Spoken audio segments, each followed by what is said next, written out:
आज हम चर्चा करेंगे योग दर्शन में निहित जो साधना पद्धति है, जो महर्षि पतंजलि के द्वारा प्रोटित है और योग के क्षेत्र में महर्षि पतंजलि द्वारा रचित पातंजल योग सूत्र में जो अष्टांग योग है उस पर आज हम चर्चा करेंगे। क्योंकि हर धर्म दर्शन की कोई न कोई एक साधना पद्धति होती है। जैसे जैन धर्म की साधना पद्धति का मार्ग साधना पद्धति मोक्ष मार्ग रत्नत्रयी, सम्यक दर्शन, ज्ञान, चारित्राणी, मोक्ष मार्ग है। बौद्धों का चार्य आर्य सत्य में, आर्य अष्टांगिक मार्ग में संपूर्ण योग साधना पद्धति निहित है। उसी प्रकार पतंजलि योग सूत्र में जो पातंजल योग दर्शन है उसमें अष्टांग मार्ग, अष्टांग योग, यह साधना मार्ग है, साधना पद्धति है। तो ये 8 अंग कौन से हैं? यम, नियम, आसन, प्राणायाम, प्रत्याहार, धारणा, ध्यान, समाधि। हम एक एक पर चर्चा करेंगे। महर्षि पतंजलि ने अपने पतंजल सूत्र में साधनापाद, समाधिपाद, विभूतिपाद आदि के माध्यम से उन्होंने 4 पाद के माध्यम से संपूर्ण योग साधना पद्धति को सूत्रात्मक शैली में रखने का प्रयास किया। और जैसे सिस्टमैटिक ढंग से पतंजलि ने अपने योग सूत्रों को लिपिबद्ध किया है, सूत्रबद्ध किया है, वैसा अन्यत्र मिलना दुर्लभ है। तो जो दूसरा अंग है साधना पाद, उसमें महर्षि पतंजलि ने अष्टांग योग की चर्चा करते हुए कहा है, यम नियमासन प्राणायाम प्रत्याहार धारणा ध्यान समाधयोष्टांगानी। अर्थात यम, नियम, आसन, प्राणायाम, धारणा, ध्यान, प्रत्याहार, समाधि। अब जो 8 अंग है उनको संक्षेप में चर्चा करेंगे। यम किसे कहते हैं? Ethical conduct towards others. हमारा जो आचरण है दूसरों के प्रति कैसा होना चाहिए, किस प्रकार का होना चाहिए, यह यम बताता है। नियम, एथिकल कंडक्ट टुवर्ड्स सेल्फ, अपने प्रति हमारा क्या उत्तरदायित्व, एथिकल रिस्पॉन्सिबिलिटी है। Asanas, yoga poses aim to control the body, शरीर को साधना के अनुकूल ढालने के लिए विविध आसनों के द्वारा अपने आप को साधना। प्राणायाम, ब्रीदिंग एक्सरसाइज, और कुछ नहीं है। Aim to control the mind, अपने मन पर नियंत्रण करने के लिए श्वास पर नियंत्रण, श्वास का संयम किया जाता है। प्रत्याहार, प्रत्याहार और कुछ नहीं है, withdrawing one's attention from the body and its senses. जो अपनी चित्त वृत्ति है जो बाहर की ओर दौड़ती रहती है उसको, और मन और इंद्रियां जो दोनों हैं, 6 चीजें हैं जो बाहर की ओर दौड़ती रहती है, उनको अपनी तरफ खींचना, अपनी तरफ प्रेरित करना, अपनी तरफ अभिमुख करना, यह है प्रत्याहार। धारणा, ध्यान, समाधि, ये जो स्टार्टिंग के जो 3 अंग है, यम, नियम, आसन, प्राणायाम, प्रत्याहार, ये बहिरंग योग है। धारणा, ध्यान, समाधि ये अंतरंग योग है। धारणा, कॉन्सेंट्रेशन ऑफ द माइंड, क्योंकि हमारा मन बहुत चंचल है। इस चंचल मन को पर्टिकुलर ऑब्जेक्ट में सेंट्रलाइज करना, यह है कॉन्सेंट्रेशन ऑफ द माइंड। ध्यान, मेडिटेशन, और उस स्टेट में लंबे समय तक रहना, वो है ध्यान। समाधि और कुछ नहीं है, अनइंटरप्टेड कॉन्टेम्पलेशन ऑफ रियलिटी, अर्थात ध्याता, ध्यान और ध्येय, इसमें किसी प्रकार का इंटरप्शन नहीं होता, गैप नहीं होता है, जहां ये तीनों एक मेक हो जाता है, वह स्टेज है समाधि, आत्म साक्षात्कार की। हम एक एक अंगों पर चर्चा करेंगे। पहला अंग है यम। जब हम इस संस्कृत धातु से इस शब्द का संस्कृत धातु क्या है, अगर हम इस पर जाएं तो हमें मालूम पड़ता है यमु उपरमे, अर्थात उपरत होना। किससे उपरत होना? हिंसा, असत्य, चोरी, अब्रह्मचर्य और परिग्रह से उपरत होना, यही यम है। अहिंसा, सत्यास्तेय, ब्रह्मचर्या, परिग्रह, यमः। दूसरे पाद के 30वें सूत्र में बहुत सुंदर कहा है, non violence, truth, fullness, abstaining from appropriating things belonging to others, purity in thoughts, words and deeds, and non-acquisition of things are the essential components of yam. यम अष्टांग मार्ग का पहला अंग है और ये सबसे महत्वपूर्ण है।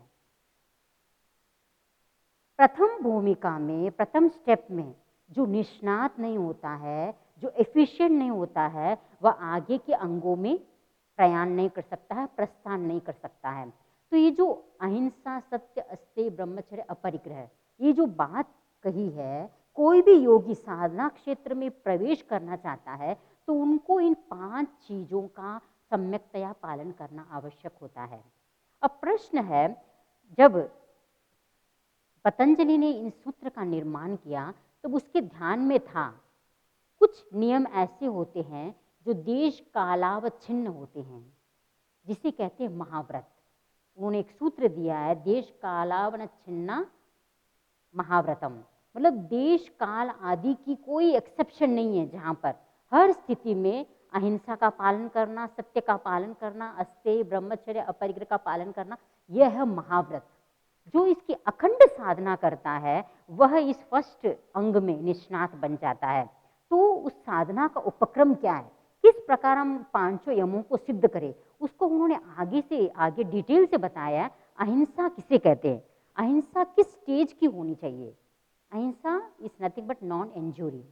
अहिंसा प्रतिष्ठायाम तत्सन्निधौ वैरत्याग है। अहिंसा की प्रतिष्ठा से जो भी योगी योग साधना में प्रविष्ट होता है, उसके आसपास ऐसे वाइब्रेशन उत्पन्न होते हैं, उसकी अंतर्वृत्ति की पवित्रता, निर्मलता के कारण जो भी वैर विरोधी भी उसके सन्निकट आता है तो भी वह अपना वैर त्याग देता है। अर्थात जिसकी चेतना, जिस योगी की चेतना अहिंसा में प्रतिष्ठित हो जाती है, फिर उसका आभा मंडल पवित्र होता है, पवित्र हो जाता है, तो अपनी चित्तवृत्तियों के माध्यम से अंतर्वृत्ति की, अंतःकरण की शुद्धि के कारण जो भी उसके आसपास व्यक्ति पहुंचते हैं, प्राणी मात्र पहुंचते हैं, वे अपने पूर्व संचित वैर भाव को भी भूल जाते हैं। As the yogi becomes established in ahimsa, all beings come near him, cease to be hostile. सत्य प्रतिष्ठायाम क्रियाफलाश्रयत्वम। जिस योगी की आत्मा सत्य में प्रतिष्ठित हो जाती है, अर्थात सत्य में उसकी वाणी सत्यता से ओतप्रोत रहती है, वह किसी प्रकार का अपशब्द का प्रयोग नहीं करता है, झूठ नहीं बोलता है, व्यंग्यात्मक भाषाओं का प्रयोग नहीं करता है, हार्श वर्ड्स यूज नहीं करता है, और व्यवहार में वाणी में मधुरता का प्रयास करता है, अभ्यास करता है, और हर समय मिश्री से मीठी वाणी का प्रयोग करता है जो आपसी संबंधों में मधुरता उत्पन्न करती है। जिस योगी की आत्मा सत्य में प्रतिष्ठित हो जाती है, फिर वह जो बोलता है वही घटित होता है। पुराने जमाने में देखा जाता है कि महर्षि आदि अगर कोई श्राप दे या कोई आशीर्वाद दे देते तो जैसा वो कहते वैसा ही हो जाता, क्योंकि उनकी पवित्रता, भीतर की जो सरलता है, सरलता बिना आप सत्य बोल नहीं सकते हैं, ऋजुता के बिना आप सत्य का प्रयोग नहीं कर सकते हैं।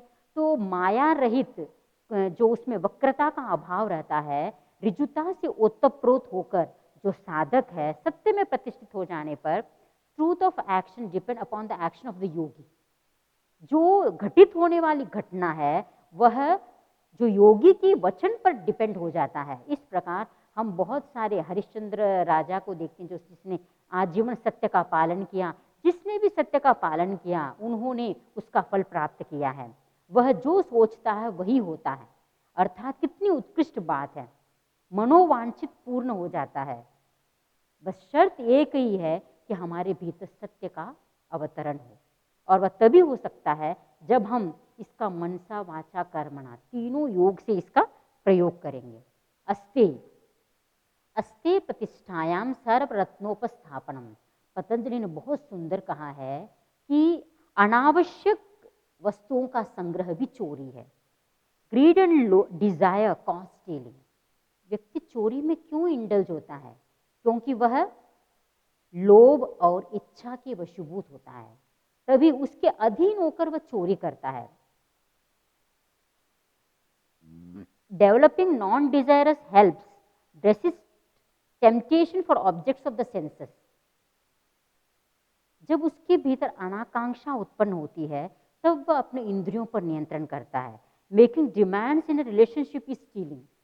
हर समय कोई ना कोई मांग रखना परिवार के समक्ष, तो ये भी एक प्रकार की स्टीलिंग है। थ्रू प्रैक्टिस ऑफ अस्ते all treasures will be at your disposal. अर्थात जो व्यक्ति अचौर्य धर्म का पालन करता है, अचौर्य यम का पालन करता है, दुनिया की सारी संपदा उसके कदमों में आ जाती है। अर्थात जो अकिंचन होता है, अकिंचन के पास तीनों लोक की संपदा आ जाती है। जिसके पास कुछ भी नहीं होता है उसका सब कुछ हो जाता है। अर्थात अस्तेय व्रत की अनुपालना से व्यक्ति को स्वतः संपदा आकर उसके चरणों में लौटती है। इसलिए जो व्यक्ति, जो योगी अस्तेय में प्रतिष्ठित होगा वही आगे के यमों में गति कर सकता है। ब्रह्मचर्य, ब्रह्मचर्य प्रतिष्ठायाम वीर्य लाभ है। जिस साधक की आत्मा, योगी की आत्मा ब्रह्मचर्य में प्रतिष्ठित हो जाती है, अर्थात मन, वाणी और कर्म से अपनी इंद्रियों का अपना नियंत्रण रखना, वो है ब्रह्मचर्य। और जिसके जीवन में ब्रह्मचर्य प्रतिष्ठित हो जाता है, one established in celibacy attains वीर्य, अर्थात ऐसी अनंत शक्ति का उद्घाटन होता है। जो शक्ति नाभि के आसपास घूम रही थी उसको नाभि से ऊपर ले जाकर ज्ञान चेतना, जहाँ पर हमारे आनंद केंद्र से ऊपर जो ज्ञान केंद्र है वहाँ पर प्रतिष्ठित हो जाती है, जो ब्रह्मचर्य का पालन करता है। और ब्रह्मचर्य का पालन करने से हमारे शक्ति का शरण होने से रुक जाता है, क्योंकि अब्रह्मचर्य सेवन से बहुत सारे कर्मों का बंधन होता है, असंख्य जीवों की हिंसा होती है और साथ साथ में हमारी शक्ति का अपूर्व क्षरण होता है। और जो व्यक्ति ब्रह्मचर्य व्रत का पालन करता है वह अपनी शक्ति का संरक्षण कर सकता है। अपरिग्रह प्रतिष्ठायाम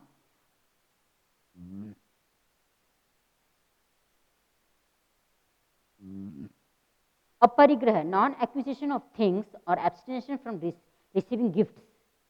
जो व्यक्ति अपरिग्रह में प्रतिष्ठित हो जाता है, जन्म अपरिग्रह स्थैर्य जन्म कथनता संबोध है, अर्थात जिसकी चेतना, जिसकी आत्मा साधक की अपरिग्रह में प्रतिष्ठित हो जाती है, स्थित हो जाती है, अर्थात वह अनासक्त हो जाता है, अनाकांक्षी हो जाता है, उसको अतीत और भविष्य की सारी घटनाएं स्वतः उसको दिख जाती है। अतीत में क्या था, कौन था, कहाँ था, वर्तमान में मैं इस जन्म का कारण क्या है, भविष्य में मैं कहाँ जाऊंगा, इस प्रकार का जो अतीन्द्रिय ज्ञान है वह भी हो जाता है। अर्थात जितने हमारे पास परिग्रह रहेगी उतना ही भय रहेगा, और जितना भय रहेगा उतनी ही हिंसा है। अर्थात परिग्रह ही हिंसा का मूल कारण है। ये जो 5 यम है, अहिंसा, सत्य, अस्तेय, ब्रह्मचर्य, अपरिग्रह, इन 5 यमों में सिद्धि प्राप्त करने पर साधक दूसरे स्टेप पर पहुंचता है, नियम। नियम किसे कहते हैं? शौच, संतोष, तपः, स्वाध्यायेश्वर प्रणिधानानि नियमः, अर्थात the collective disciplines of niyama are physical and mental purity, contentment, austerity, self-study of holy books and scriptures, and devotion to God. One must dedicate the fruits and one's action to God. जो यम, जो 5 यम है उसका संबंध हमारे समाज के साथ है कि किसी की हिंसा नहीं करना, किसी को झूठ नहीं बोलना, किसी की चीज बिना पूछे उसकी चोरी नहीं करना, ब्रह्मचर्य, पर स्त्री के साथ मैथुन सेवन नहीं करना, या मैथुन का संयम करना, या पूर्णतः ब्रह्मचर्य का पालन करना, अपरिग्रह, परिग्रह का संयम करना, ये सब जो 5 यम है उसका संबंध समाज से है, दूसरे व्यक्ति से है। लेकिन जो नियम है उसका संबंध अंतरंग व्यक्तित्व से है, पर्सनल, हमारे पर्सनल स्तर पर है कि नियम किस प्रकार हमारे आत्मा का शोधन करता है। शौच अर्थात शुद्धिकरण, शारीरिक शुद्धि, क्योंकि जो व्यक्ति ध्यान की गहराई में डुबकी लगाना चाहता है, उसको अंतःकरण की शुद्धि से पहले बाह्य शुद्धि की भी आवश्यकता होती है। तो शौच किसे कहते हैं? शौचात स्वांग जुगुप्सा परैर संसर्ग है। शौच के द्वारा, अभ्यास से अपने शारीरिक अंगों के प्रति घृणा का भाव जागता है तथा दूसरों के संसर्ग से बच जाता है, आत्मस्थ बनने का प्रयास करता है। जो व्यक्ति शुचि नियम, शौच नियम में निष्णात हो जाता है, फिर उसको शरीर व्याधि मंदिरम लगता है। शरीर मांस, हड्डी, मज्जा आदि चीज़ों का एकदम नश्वर चीज़ों का, क्षणभंगुर चीज़ों का और दुर्गंध युक्त देह के प्रति, उसके प्रति घृणा उत्पन्न हो जाती है। और जब उसके प्रति घृणा उत्पन्न हो जाती है तो फिर उसके प्रति अनासक्ति का विकास होता है। जब हम अपने शरीर को ही सब कुछ, क्योंकि हर व्यक्ति को अपने शरीर के प्रति सबसे ज़्यादा आसक्ति होती है। कोई कहता है कि मैं अपने परिवार के बिना नहीं रह सकता, मैं अपने पुत्र के बिना नहीं रह सकता, अपनी पत्नी के बिना नहीं रह सकता, लेकिन वास्तविक में सच्चाई तो ये है कि वह अपनी आत्मा, अपने आप से जितना आसक्त है उतना किसी से भी नहीं होता है। तो जुगुप्सा शौच के अंतर्गत अंतरंग शोधन के साथ साथ हम शारीरिक शुद्धि पर ध्यान देते हैं। जो बाह्य शरीर है उसके प्रति अनासक्ति का विकास होता है। संतोष अर्थात कंटेंटमेंट, संतोषात अनुत्तम सुख लाभ है। संतोष से अनुत्तम सुख लाभ होता है। जिसकी चेतना हर समय लोभ में, आकांक्षा में, इच्छाओं में लीन रहती है, वह हर समय अशांत रहता है। The goal of every goal is peace. हर व्यक्ति ये चाहता है कि मुझे शांति मिले। और शांति कब मिलेगी? जब तक आप संतोष नहीं करेंगे। जो चीज आपको प्राप्त है उसी में संतोष करो। संतोष धर्म के प्रतिष्ठित हो जाने पर व्यक्ति को अनुत्तर सुख लाभ की प्राप्ति होती है, जिसकी आप कल्पना ही नहीं कर सकते। बाह्य भौतिक पदार्थ से जो सुख प्राप्त होता है वह क्षणिक होता है, और ये जो और इतना सुप्रीम नहीं होता है। लेकिन जो संतोष से जो प्राप्त सुख है वह सुप्रीम होता है। तपस कायेंद्रिय सिद्धि अशुद्धि क्षयात तपस है। अशुद्धि, जो कर्मों की अशुद्धि है, उसका क्षय हो जाने पर काया और इंद्रिय दोनों का जो नियंत्रण है, दोनों को जो तप आदि के द्वारा सिद्ध किया जाता है, उसे कहते हैं तप। यहां पर तपस्या का इतना महत्व दिया गया है। तपस्या शरीर को कष्ट देने के लिए नहीं है, अपितु शरीर को साधना के अनुकूल ढालने के लिए। काया और इंद्रिय, ये जो दो चीजें हैं, शरीर और इंद्रिय, ये सिद्ध हो जाते हैं तो फिर कोई भी साधक ध्यान में आगे प्रयास कर सकता है। जब तक काया में कंट्रोल नहीं है, काया की स्थिरता नहीं है, इंद्रियों की चंचलता है, तब तक जो हमारी अशुद्धि है, हमारी अंतःकरण चेतना में जो लगी अशुद्धि है, वह नष्ट नहीं हो सकती है। वह तपस्या के द्वारा, तपस्या की अग्नि से ही हमारे भीतर अंतःकरण में जो अशुद्धि है, काया और इंद्रिय के द्वारा जो मल एकत्रित है, उसका शोधन हो सकता है। स्वाध्याय, स्वाध्याय किसे कहते हैं? स्वाध्यायादिष्ट देवता संप्रयोग है। स्वाध्याय से ईश्वर से तादात्म्य संबंध स्थापित हो जाता है। जब हम सत शास्त्रों का अध्ययन करते हैं तो अध्ययन में जब आत्मलीन हो जाते हैं, ओतप्रोत हो जाते हैं, निमग्न हो जाते हैं, तब हम जो हमारा मूल श्रद्धेय है, आराध्य है, ईश्वर है, उसके प्रति एक तानता आ जाती है। एक भीतर से समर्पण भाव और उनके साथ आत्मलीनता की जो एक दृष्टि जागती, एक अनुभूति जागती है, वह है स्वाध्याय। क्योंकि स्वाध्याय और ध्यान ये दो ऐसे उपक्रम हैं जिसके द्वारा प्रकाश, आत्म प्रकाश प्राप्त होता है। और लास्ट है ईश्वर प्रणिधान, डिवोशन टू गॉड। अपना संपूर्ण समर्पण ईश्वर को कर दो। अपना जो भी कर्म किया, जो फल है, सारा ईश्वर को समर्पित कर दो। समाधि सिद्धि ईश्वर प्रणिधानात्। समाधि की सिद्धि भी कैसे प्राप्त होती है? ईश्वर प्रणिधान से, अर्थात ईश्वर के प्रति संपूर्ण भाव से समर्पण, किंचित भी किंतु परंतु नहीं, पूर्ण समर्पण। इस स्टेज को जब हम प्राप्त करते हैं तब उसे कहते हैं ईश्वर प्रणिधान। इस प्रकार नियम की जब सिद्धि हो जाती है तब हम तीसरे अंग पर पहुंचते हैं, आसन। महर्षि पतंजलि ने जब इस सूत्र की रचना की तब उन्होंने बहुत सूक्ष्मता से इसका अध्ययन किया। स्थिर सुखमासनम अर्थात पोस्चर और आसन is that which is firm and pleasant, an easy and steady posture enables the sadhak to practice meditation without feeling strain, physical discomfort. कोई भी साधक ध्यान में प्रविष्ट होना चाहता है तो उसे उस आसन का चयन करना होता है जिस आसन में वह स्थिरता पूर्वक लंबे समय तक सुखपूर्वक बैठ सके। यहाँ पर यह ध्यान देने योग्य बात है, जब हम आसन करते हैं अर्थात लंबे समय तक एक पोस्चर में रहते हैं तो एक प्रकार का इंटरनल ब्लिस प्राप्त होता है और वो ब्लिस ही यहाँ पर सुख है। स्थिर सुखमासनम जो आसन है वह काया को साधना के अनुकूल सिद्ध करने के लिए विविध प्रकार के 84 लाख से भी अधिक आसनों का हम चर्चा सुनते हैं। तो उस आसन का मूल उद्देश्य है शरीर को साधना के अनुकूल ढालना, न कि शरीर को कष्ट देना। चौथा है प्राणायाम। तस्मिन् सति श्वास प्रश्वासयोर गतिविच्छेद प्राणायाम है। आसन की सिद्धि होने के पश्चात तस्मिन् सति उसके पश्चात श्वास प्रश्वास के संयोग का गतिविच्छेद अर्थात उनको रोक देना, कुंभक की स्थिति में लंबे समय तक रहना, वो है प्राणायाम। Patanjali offers another method for claiming the mind, namely rhythmic breathing. This is called pranayam or the regulation of the breathing.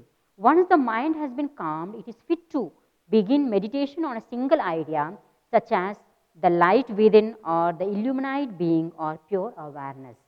प्राणायाम के द्वारा ऐसी स्थिति का निर्माण होता है कि जो हम श्वास ले रहे हैं और जो छोड़ रहे हैं और श्वास लेते समय जो भीतर रोकते हैं वो है अंतर कुंभक, जो बाहर रोकते हैं श्वास का रेचन करते समय वो बाह्य कुंभक है।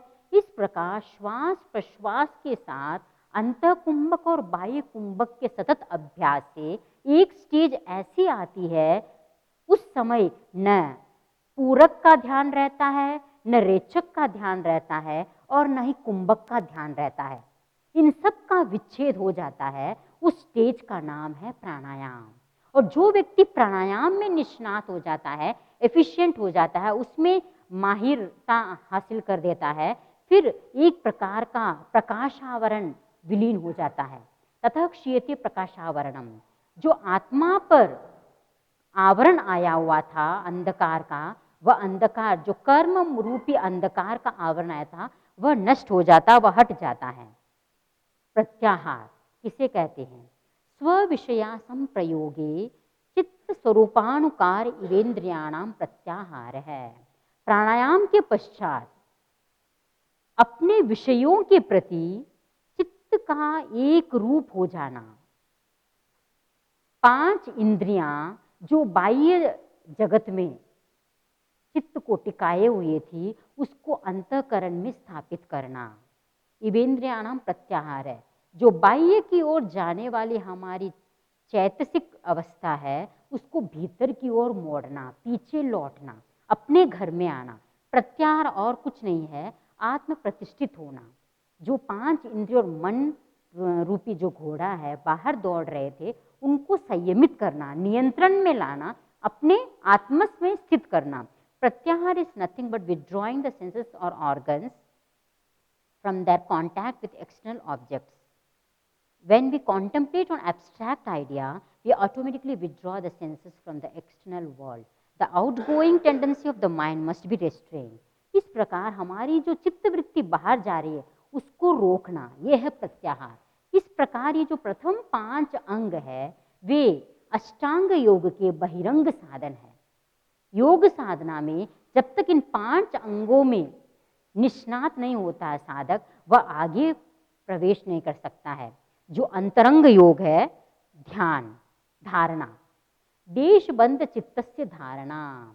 जब प्रत्याहार का प्रयोग में व्यक्ति एकदम निष्णात हो जाता है तो जो 5 इंद्रियां जो बंदर की तरह चंचल है, मन जो चंचल है, जब वो एक 5 इंद्रियों और मन का संयम हो जाता है जो इंद्रियां है बहिर्मुखी थी वो अंतर्मुखी बन जाती है। उस स्टेज में जो हमारी चित्त है एक ऑब्जेक्ट में कॉन्सेंट्रेट होती है, अपनी जो कॉन्सेंट्रेशन है सेंट्रलाइज होती है, देशबंद पर्टिकुलर स्थान में।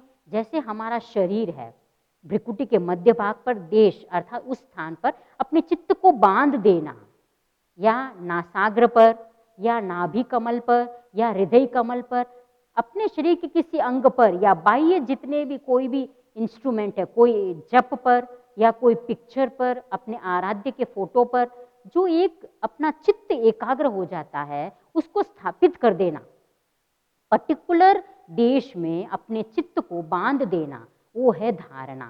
Fixing the mind on an object is called dharana. When the chitta और mind stuff is confined and limited to a certain place, it's dharana और कॉन्सेंट्रेशन। आपने देखा द्रोणाचार्य ने 5 पांडवों को पढ़ाया, उनको धनुर्विद्या सिखाई, और जब अंतिम में उनकी परीक्षा ली कि तुमको एक पक्षी को उसका शिकार का विषय बनाना है, तब जितने भी 5 पांडव थे, पांचों पांडव को अपना अपना धनुर्विद्या के माध्यम से एकाग्र होने को कहा गया। जब द्रोणाचार्य ने सबको पूछा कि तुमको क्या दिख रही है, किसी ने कहा मुझे पूरा पक्षी दिख रहा है, किसी ने चोंच, किसी ने कुछ, लेकिन जब अर्जुन को पूछा गया तो उसने कहा मुझे तो केवल पक्षी की आंख दिख रही है। तो द्रोणाचार्य ने कहा जब तक हमारी धारणा वन पॉइंटेड नहीं होगी तब तक हम एकाग्र नहीं हो सकते हैं। तो ध्यान में प्रविष्ट होने के लिए धारणा को पुष्ट करना आवश्यक है। जब तक हमारा रिटेंशन पावर अच्छा नहीं होगा हम एकाग्र नहीं हो सकते। हम कोई भी चीज याद करते हैं, जब तक वह धारणा में नहीं चली जाती है वह चीज हमें याद नहीं रहती है। उसी प्रकार अपने रिटेंशन पावर को और ज़्यादा एफिशिएंट बनाने के लिए हमें अपने चित्त को पर्टिकुलर एक ऑब्जेक्ट पर लंबे समय तक कॉन्सेंट्रेट करना होगा, वही है धारणा। अब ध्यान, तत्र प्रत्येक तानता ध्यानम। धारणा में आपने चित्त को एक स्थान पर टिकाया, वह कुछ समय तक रह सकता है, लेकिन ध्यान के अंतर्गत जब हम ध्यान में प्रविष्ट होते हैं तब जो चित्त हमारे एक पर्टिकुलर ऑब्जेक्ट पर कॉन्सेंट्रेट था, वही कॉन्सेंट्रेशन लंबे समय तक विदाउट इंटरप्शन जब हमारी एकाग्रता का बिंदु बनता है, वह है ध्यान। An unbroken flow of knowledge in that object is dhyanam. The mind tries to think of one object to hold itself to one point, and if the mind succeeds in receiving the sensations only through that part or point, and if the mind can keep itself in that state for some time, it is called ध्यान। कुछ समय तक उसी object of concentration पर हमारी जो एक तानता रहती है, एक तन्मयता रहती है, वह स्टेज है ध्यान। इस स्टेज में अपूर्व कर्मों की निर्जरा होती है।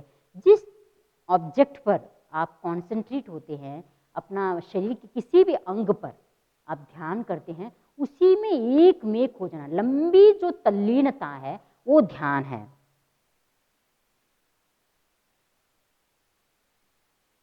अब धारणा और ध्यान में क्या अंतर है? Dharana is holding the mind on to some particular object और idea. An unbroken flow of knowledge in that object or idea is dhyan. Dharana is concentration and dhyan is continued concentration. आप लोगों को क्लियर हो गया होगा, धारणा तो एकाग्रता है और ध्यान कंटिन्यूअस, निरंतर एकाग्रता। Many times we find the mind becomes concentrated and inspired, but has a tendency of not staying in that state for too long. हालांकि हमको लगता है कि हमारा चित्त एक स्थान पर टिक गया, फिर भी वो लंबे समय तक नहीं टिक पाता है। वो है जो थोड़े समय के लिए टिकता है, वो है धारणा की stage. In dharana we try to increase the stamina for sustained concentration. धारणा में हम अभ्यास करते हैं कि हमारी जो ये क्षणिक एकाग्रता है वह दीर्घकालीन बने। लास्ट अंग है समाधि। तदेवार्थ मात्र निर्भासम स्वरूप शून्यमेव समाधि। ध्यान में जिस अर्थ का आपने चिंतन किया, एकाग्र हुए, उसका भी बोध हो, शून्य हो जाना, उस स्वरूप का भी अनुभव न होना, अर्थात ध्याता, ध्यान और ध्येय तीनों का एक मेक जो अनुभूति है, जहाँ पर किसी प्रकार का ऑब्स्टेकल नहीं रहता है, किसी प्रकार का गैप नहीं रहता है, तीनों एक मेक अभिन्न बन जाते हैं, उस स्टेज को कहते हैं समाधि। When that giving up all forms reflects only the meaning, it is samadhi. That comes when in meditation the form or the external part is given up.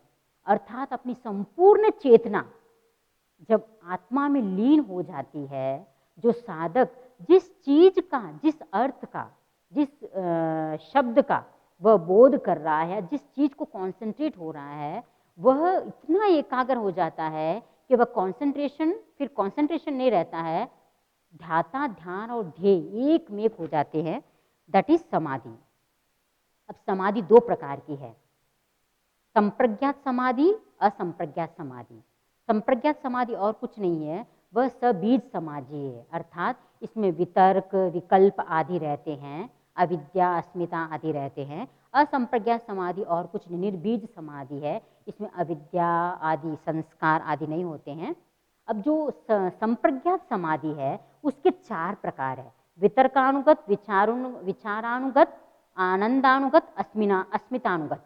वितर्कानुगत जो समाधि है उसमें 5 स्थूल भूत तथा स्थूल विशेष शरीर, सूर्य, चंद्र आदि जो स्थूल इंद्रियां हैं उस पर अपना कंसंट्रेशन रहता है। इसमें जो ध्येय है वह बदलता रहता है, वितर्क, विचार और आनंद से युक्त होता है ये। इसका जो चित्त वृत्ति का जो आकार है वह स्थूल विषयाकार होता है। विचारानुगत में 5 सूक्ष्म भूत अर्थात पृथ्वी, अप, तेज आदि जो पंच तन्मात्र है, श्रोत्र, घ्राणेन्द्रिय आदि जो 5 सूक्ष्म इंद्रियां है, इन पर चित्त को एकाग्र किया जाता है। इस अवस्था में विचार भी रहता है, आनंद भी रहता है, अस्मिता अर्थात मैं हूँ, अहम और मम दोनों रहते हैं। वितर्क, पहले स्टेज में वितर्क होते हैं, अर्थात कभी शब्द, कभी अर्थ आदि का कंसंट्रेशन बदलता रहता है। इसमें विचारानुगत संप्रज्ञात समाधि में वितर्क नहीं रहता है और सूक्ष्म विषय इसका रह जाता है। आनंदानुगत में अहंकार उसका विषय रहता है, अहम प्रत्यय रहता है, उससे उसका आनंद की अनुभूति होती है, आनंद और अस्मिता से युक्त होता है। यहाँ पर विचार और वितर्क दोनों से रहित हो जाता है और जो चित्त वृत्ति है, अंतःवृत्ति है, अंतःकरण है, वह आनंद विषयाकार बन जाता है। अस्मितानुगत में हमारे अस्मिता का, अस्तित्व का बोध रहता है, उसमें वितर्क, विचार और आनंद से भी वह परे चला जाता है, अस्मि, बस इतना बोध रहता है। इस प्रकार आपने देखा वितर्क, विचार और आनंद। वितर्क में स्पेशल वे ऑफ नोइंग, विचार में सटल ऑब्जेक्ट्स को, sources and causes of gross objects, उस पर कॉन्सेंट्रेट होते हैं। आनंद में सत्व गुण का जब पराकाष्ठा पर पहुंच जाता है योगी, तब उसको आनंदानुगत संप्रज्ञात समाधि का अनुभव होता है। अस्मितानुगत, जब बुद्धि, महत और प्रकृति in have gained the knowledge of the पुरुष, जब उसको सही ज्ञान हो जाता है इन तीनों चीज़ों का, तब उसके सहम अस्मिता का बोध होता है, अस्तित्व का बोध होता है। असंप्रज्ञात समाधि और कुछ नहीं है, विराम प्रत्ययाभ्यास पूर्व संस्कार शेषेव अन्य है, अर्थात समस्त वृत्तियों के निरोध का कारण जो पर वैराग्य है, उसके पुनः पुनः अनुष्ठान रूप अभ्यास से जो संस्कार शेष रह जाते हैं वह असंप्रज्ञात समाधि है। अर्थात पुनः पुनः अभ्यास से जब एकाग्र वृत्ति का भी निरोध हो जाता है, अर्थात जिस ऑब्जेक्ट पर आप कॉन्सेंट्रेट हुए थे उससे भी आप निर्विचार की स्थिति में, निर्विकल्प की स्थिति में पहुंच जाते हैं, वह असंप्रज्ञात समाधि अर्थात निर्बीज समाधि। इसमें जो विकल्प का जो मूल बीज है, अविद्या, अस्मिता, संस्कार, राग, द्वेष, इनका पूर्णतः नाश हो जाने के कारण, किसी प्रकार का आलंबन न रहने से इसको निर्बीज समाधि भी कहते हैं। इस प्रकार हम देखते हैं संप्रज्ञात समाधि और असंप्रज्ञात समाधि मूल अंतर क्या है। संप्रज्ञात समाधि में किसी न किसी प्रकार का स्थूल या सूक्ष्म विषय चित्त का आलंबन होता है, असंप्रज्ञात समाधि में कोई आलंबन नहीं रहता है, और संप्रज्ञात समाधि में अविद्या आदि क्लेश रूप बीज विद्यमान रहता है, और असंप्रज्ञात समाधि में बीज भी समाप्त हो जाता है।